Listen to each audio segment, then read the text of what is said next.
Bonjour à tous et merci à tous ceux qui ont pu être présents aujourd'hui pour ce moment. Certains pourraient imaginer que nous poussions à un ouf de soulagement après plus de 2 ans de travail, structuration de l'association, groupe de travail, rédaction de protocoles, identification des partenaires avec qui construire, se former, rencontrer, débattre ou encore chercher des solutions. Nous pourrions effectivement imaginer un collectif fatigué par cette production collective, sans compter les 15 mois de gestion de Covid. Peut-être que ce ouf de soulagement ou de répit devrait s'imposer, mais il n'en est rien. Les forces sont toujours vives. Les professionnels mobilisés comme hier, le 4 mai dernier, avec la tenue du comité de pilotage sur l'accompagnement des patients post-chirurgie bariatrique, un projet tellement novateur qu'il fédère des professionnels de Plérin et de Saint-Brieuc. Et puis demain, le 17 mai, le groupe en charge de la construction du sac de prévention précoce, délivré lors du séjour en maternité, se réunira de nouveau en s'appuyant sur une démarche similaire développée en Normandie. Nous ne sommes donc pas en fin d'un processus, mais en plein travail. Le projet de santé ne sera pas un document témoin, un rapport d'intention, mais un ouvrage collectif, pragmatique, évolutif, en mouvement. La force de notre projet, c'est d'abord l'énergie des professionnels impliqués, leur inventivité et leur volonté de répondre aux besoins d'un territoire. Là ne serait pas possible sans les liens que nous construisons avec les partenaires locaux que je tiens à remercier. Nous avons beaucoup appris grâce à leur rencontre. Parce que nous ne sommes pas ici par hasard, je tiens chaleureusement à remercier la ville de Perros-Guirec pour leur soutien logistique, comme aujourd'hui avec le prêt de cette salle. Ce soutien, c'est aussi leur écoute des professionnels de santé. Dès notre création, nous avons été accueillis puis accompagnés avec la mise en place du Covid Room. Ensuite, la ville, convaincue de l'importance de la valorisation de l'exercice coordonné des professionnels de santé, a soutenu le projet de maison de santé au Quérut. Je tiens ensuite à remercier Domitis, représenté ici par Rosanne Mahé. C'est notre berceau, notre point de départ.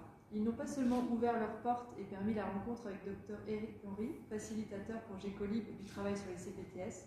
Domitis est là également pour nous offrir un lieu pour se rencontrer, mais surtout partager des difficultés comme lors de la campagne de vaccination et apporter des réponses nouvelles, comme l'installation d'une borne de télémédecine mobilisable par les membres de la CPTS. Je remercie également l'hôpital Lannion-Trestel. D'occasionnel, via la participation à nos travaux et commissions respectives, nos relations sont désormais à toute épreuve. En quelques semaines, quelques jours, quelques heures, nous savons partager des informations, prendre des décisions, gérer l'urgence. La crise Covid a permis d'apprécier le professionnalisme et l'engagement sans faille des médecins hospitaliers, des professionnels paramédicaux et de ses dirigeants. L'hôpital de Tréguier fait partie de nos interlocuteurs plus récents, représentés aujourd'hui par sa sous-directrice. Lorsque nous avons échangé avec les acteurs de cette partie du territoire, ils nous ont accueillis avec enthousiasme. L'évidence d'une collaboration s'est tout de suite traduite par l'accueil de notre Assemblée générale au sein de leurs locaux, permettant à une dizaine d'acteurs autour de Tréguier d'être présents. Je remercie également Lannion-Trégor Communauté. C'est notre interlocuteur logique compte tenu de notre ancrage territorial. La refonte des séminaires d'intégration des étudiants en médecine, nous l'avons travaillé avec eux. Nous allons poursuivre sur cette dynamique pour être complémentaires et faciliter l'installation de nouveaux professionnels de santé. Morgane Marty, coordinatrice du contrat local de santé, est une interlocutrice précieuse pour ces conjugaisons de missions. Je voudrais également remercier la MSP du Quérut, un peu une sœur cadette en pleine effervescence, et particulièrement Gwenaëlle Huette, qui a été à mes côtés lors du lancement de notre CPTS, accompagnée de Nicolas Nadeau. Cette MSP apporte des réponses nouvelles, des habitudes de travail se construisent tous les jours, offrant ainsi un suivi gynécologique grâce à Christine Monger, sage-femme, ou encore des interventions à domicile des masseurs kinésithérapeutes grâce à Jean Letellier et Marie Morvan, ou encore un médecin spécialiste allergologue qui vient apporter une expertise toute nouvelle pour notre territoire. Nos remerciements à ceux qui nous ont accompagnés pour cette labellisation et aujourd'hui la signature des ACI. En premier lieu, Gécolib avec Guillaume Laboulfi, plus qu'un référent technique, un vrai soutien, un guide bienveillant. Nous remercions l'ARS, Ronan Durieux, et particulièrement Anne-Charles de la DT22. Ils furent à nos côtés pour trouver des solutions, comme pour le financement sur le centre de vaccination de Lannion, afin de permettre de pérenniser notre intervention de coordination des libéraux. La CPM 22 n'a pas reculé face à l'inconnu des CPTS et des ACI, avec Estelle Oléron et son équipe, réactivité et sourire. Son enthousiasme pour notre projet et sa disponibilité n'ont jamais varié, même lorsque nous lui faisions remonter les nouvelles difficultés dans la rémunération des professionnels qui interviennent au centre de vaccination. Quant à la MSA, au travers de Virginie Le Guirec et Catherine Bellu-Robinet, nous ne laisserons pas sans suite leurs conseils sur l'accès aux médecins traitants ou l'ETP. Aujourd'hui, la Polyclinique du Trégor ou Cap Santé Armor-Ouest ne sont pas à nos côtés, mais nous savons que nos chemins sont forcément liés. Chantier sur l'accès aux soins, la démarche qualité sur le diabète, ils sont nos partenaires naturels. Je tiens également à remercier les membres de la CPTS et en premier lieu les référents des actions qui sont les pierres angulaires de la CPTS, ainsi que notre coordinatrice Marie-Noëlle Milteau, qui a su aider chaque groupe de travail à traduire la volonté de chaque professionnel en protocole, en plan d'action, en solutions concrètes, réunir des cultures différentes et canaliser, organiser, planifier, budgéter. Ces derniers éléments ne sont pas forcément les points forts des professionnels de santé, mais nous y arrivons collectivement. La signature des ACI consolide cette démarche projet grâce à l'attribution de moyens spécifiques. De cette manière, nos projets ne sont pas des projets de papier. Ils sont issus de la volonté du terrain, pragmatiques, ouverts et innovants. Ils sont là, ils sont en cours, ils se construisent.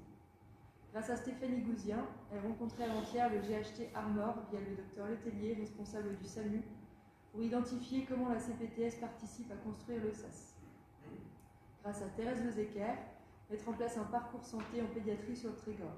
C'est son idée, mais c'est surtout sa capacité à faire le lien avec la plateforme TND, la PMI et bien d'autres partenaires.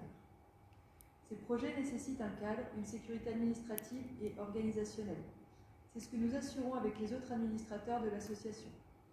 Je salue et remercie Abdelmeksoud Djedi, rigoureux et passionné, il a porté la réponse à l'appel à projet régional sur les soins de support en cancérologie.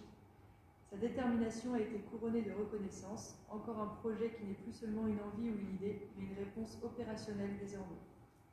Nolwenn Bouguet, notre trésorière, efficace et investie pour une CPTS humaine et ouverte. Elle assure actuellement l'intérim sur les principaux chantiers. Communication, finances, ressources humaines. La CPTS, en se structurant, exige une forte mobilisation pour passer d'une entreprise artisanale à une montée en qualité sur les fonctions support, par exemple, sur nos outils de communication. Loïc Motet, multifonction par excellence, il assure depuis janvier le rôle de référent Covid vaccination au sein de la CPTS. C'est indispensable pour informer les professionnels, faire remonter aux tutelles les points de blocage et travailler ensemble sur un dispositif qui s'adapte constamment et pas seulement au stock de livraison. Véronique Lanuzel, simplicité et rigueur, elle doit être utile aux professionnels de santé pour être utile aux patients. Elle est de toutes les initiatives, Covid Room, proposition de mutualisation sur les outils de téléexpertise. Elle vise simplement des réponses partagées, utiles, elle incarne à ce titre l'innovation et semble la blague qui est au cœur de la CPTS. Sandrine Cano et Manuel Doré, ils forment le duo des référents formation, ce qui les anime, c'est de favoriser le questionnement réciproque, le partage d'expériences. Pour eux, être professionnel au service de la santé et du bien-être, c'est accepter la complexité de l'exercice. Johanna Motessiba, pour des raisons personnelles, elle n'est pas avec nous, mais nous pensons à elle et savons combien nous devons la qualité de la rencontre entre la CPTS et l'hôpital de Lannion-Trestel à son énergie.